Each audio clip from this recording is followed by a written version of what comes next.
Just a couple of months ago, it was a warm summer day, and Gail and I were hiking in Patapsco Valley State Park. Some of you may be familiar with the trails there. It's an extensive area, many trails. There's one that is long and meandering along the bank of a river, and it heads towards a dam that's at the top of the trail. We were walking along, and we passed a side trail that kind of wound up a hill. We decided to make our way up in that direction. Excuse me. And at the top of the hill, we found an old, abandoned, ruined church. I later found out, after doing a bit of research, the church was built in the 1800s, and it burned down in a fire in 1926. Since then, it had been inactive.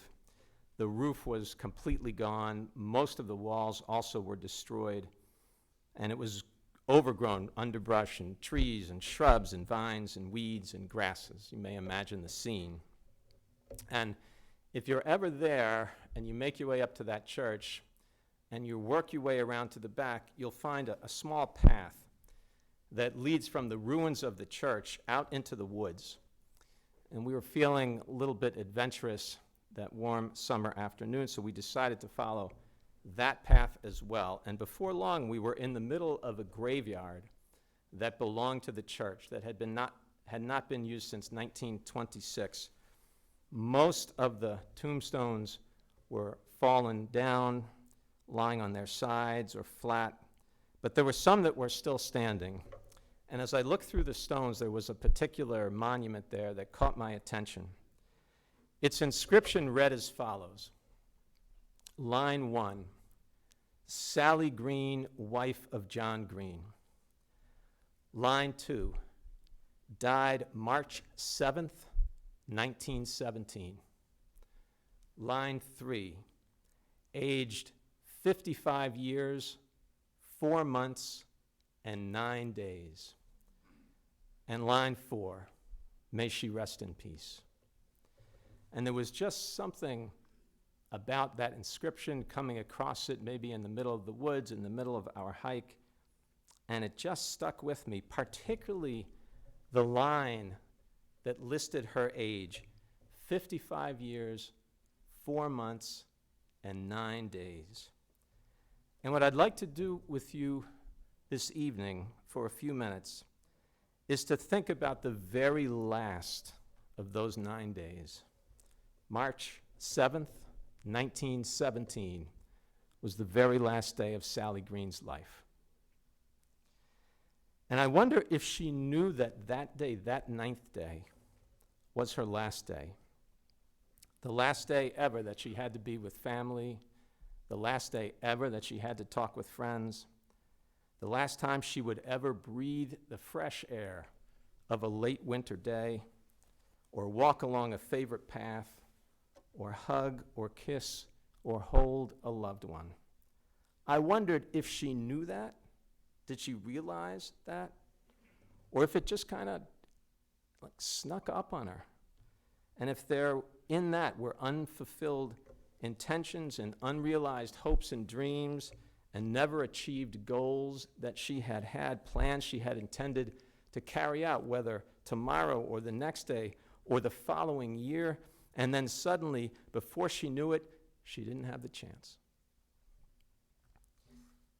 I always talk to my father-in-law, Becky's father, a lot in the Yontif season. I always have him proofread my sermons, so if there are any bad sermons, it's his fault, okay? And talking to him, he recently told me the following story. He was called to officiate at the funeral of a beloved member of the Gloucester Jewish community. My in-laws live in Gloucester, Massachusetts. Funeral for a woman named Selma Bell. Selma Bell. And Selma, I knew her a little bit because I interacted with her when I would be in Gloucester over the summers. She lived a long, active, and full life. She was a teacher, a traveler. She was a golfer, a swimmer. She was a mother, grandmother, very, very active civically, so in the life of the Gloucester community, both the Jewish community and the secular community, the community at large. And when Mike, my father-in-law, met with the family to prepare for the funeral, they handed him an obituary that Selma had written for herself. She had written it herself. And in the obituary she had written, the last line was this: Selma Bell died surrounded by family and friends at 98. She wrote that. The only problem? Selma died when she was 96.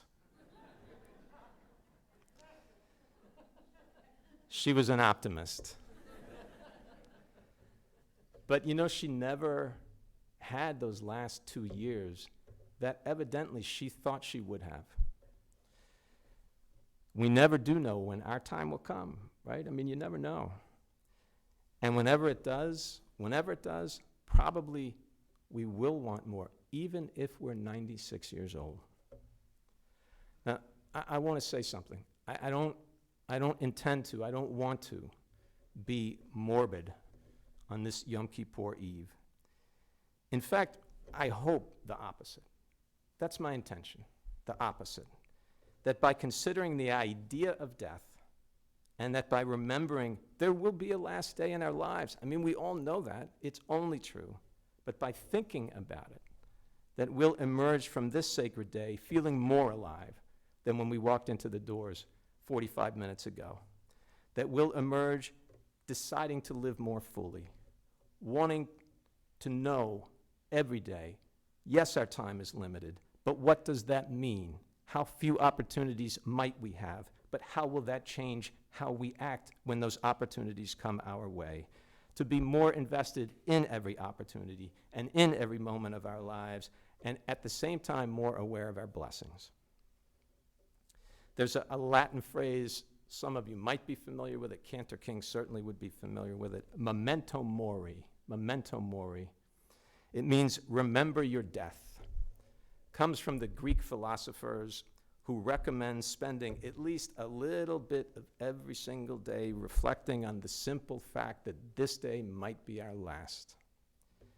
Because if you knew it was your last day, the 9th day on Sally Green's tombstone, that 9th day, if you knew that, would you think differently, act differently, say different things, make different choices, set different priorities, and spend your time in different ways? And Yom Kippur is Judaism's version of memento mori. It's a day on which the tradition asks us to intentionally and directly and proactively think about the end of our own lives. It's one of the reasons, by the way, why on Yom Kippur we traditionally wear white. Yes, white is the symbol of purity. Yes, it symbolizes this urge that we have to be free from sins we worry we may have committed. But it is also a symbol of the tachrichin, white, tachrichin, the burial shrouds, that we will all one day wear. It's why on Yom Kippur, by the way, that we fast.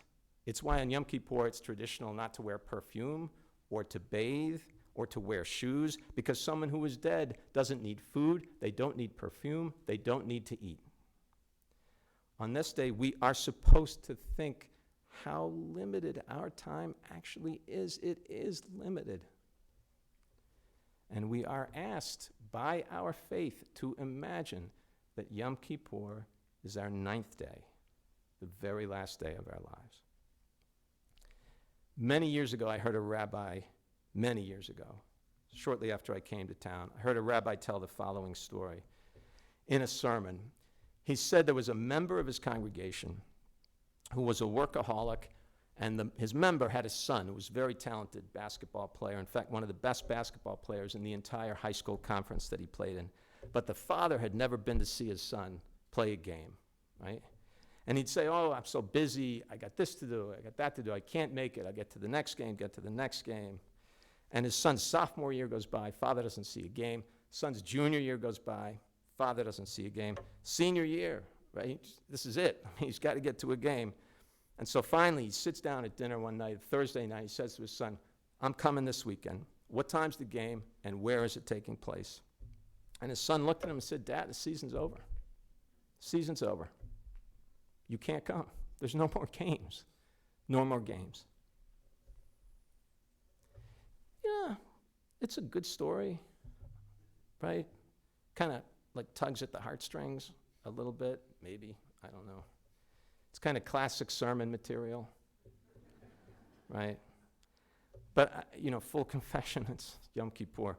When I heard it, again, long time ago, more than 20 years ago, I said to myself, so trite, right? It's so trite. You kind of knew where it was going the whole time. And besides, that would never happen. There's no way. It's just not real. That would never happen. But what I have learned in 26 years sitting in a rabbi's chair, and more recently in my own life, that actually happens all the time. It's the accident. It's the illness. It's the phone call that comes from the doctor after a routine medical visit. What I know now is that that story about the father and his son and the basketball, it's actually true. I don't know if that was true, but it's been told a million different times in a million different ways by a million different families. And every time it's told, the bottom line is the same. Every single time. Every single time. There is time that people expected to have, that they assumed they would have, that they knew. They thought for sure, I have that time. And they did not have it. It's happened to many of you. And it happened to me and my family. 55 years, 4 months, 9 days. The writer Maya Bernstein, she's a cancer survivor, Jewish, and she writes about an imaginary seesaw that she sees in her own mind. You all remember seesaws, right?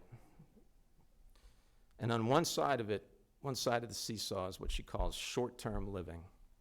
And on the other side of the seesaw is something she calls long-term living. And long-term living is kind of how we live every single day. You assume that you have time to get done what you need to get done, to make the phone call or the visit or repair the relationship or read the book or take the trip or take the day off or whatever it is. Say that thing that's in your heart, to that person that needs to hear it.